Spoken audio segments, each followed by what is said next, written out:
Ako si Ginang Marina Areglado, isa sa co-operator ng Batrasco at sa kasalukuyan ay Finance Officer. Ako po si Krisha May Senador Lu. Ang trabaho ko po sa Batrasco ay isa pong konduktora.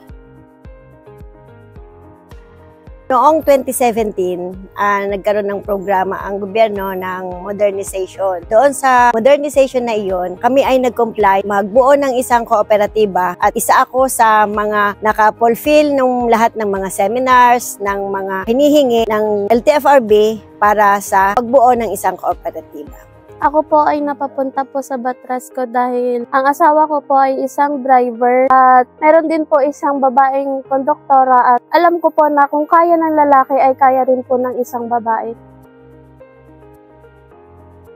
Sa loob ng kooperatiba dito sa Batrasco, maayos naman ang aking katayuan. Siguro dahil ako ay isa sa mga cooperator at isa sa mga officers, kaya ang respeto ng aking mga kasamahan ay binibigay naman sa akin. Simula po nang pumasok po ako sa Batrasco, naging maganda po ang aking trabaho. Yung naging experience ko po sa Batrasco ay maganda. May mga pasahero po akong mabait na kahit sa daan ko sila nakakasalubong ay binabati ako. Tsaka hindi po ako nakaranas ng pambabastos. At makita ko po yung paggalang nila. Hindi po nila ako na-question, bakit ka nandito o babae ka? Lahat po sila nagsasabi, proud ako sa'yo kasi nandito ka kahit ikaw ay isang babae.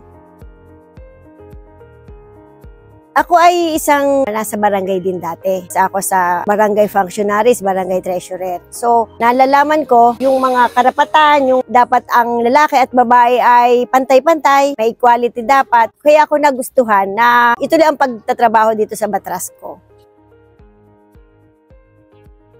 Kaya po sa mga babae pong kagaya ko na gusto pong pumasok sa Batrasco, huwag po kayong matatakot na subukan ang inyong kakayahan bilang isang babae dahil hindi po tayo babae lang, kundi babae po tayo, kaya po natin gawin kung ano pong kaya ng mga lalaki. Sa tingin ko, 5 hanggang 10 taon simula ngayon, base sa aming grahe, mayroon na kaming isang PAO na babae.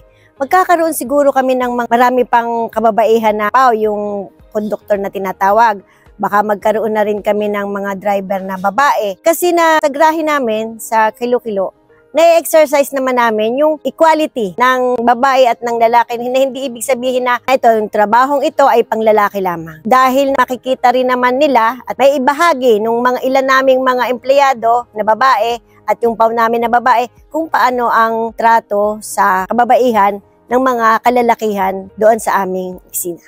Ako po ay nagpapasalamat sa NCTU saka sa Batrasco sa pagbibigay sa amin bilang kami mga babae. Magkaroon ng boses o katayuan sa kooperatiba at maipakita ang aming kakayahan na kaya ng mga kalalakihan ay kaya din naman naming kababaihan. Ako po ay nagpapasalamat po sa Batrasco sa malugod na pagtanggap sa akin kahit ako ay isang babae at nagpapasalamat din po ako dahil sa kanila na experience ko po yung trabahong panlalaki pero kayang-kayang gawin din ng isang babae. Muli po ako po si Krisha May. Ako po ay isang konduktor sa Batrasco. Maraming salamat. Ako po si Ginang Marina Areglado, Finance Officer ng Batangas Transport Cooperative o Batrasco.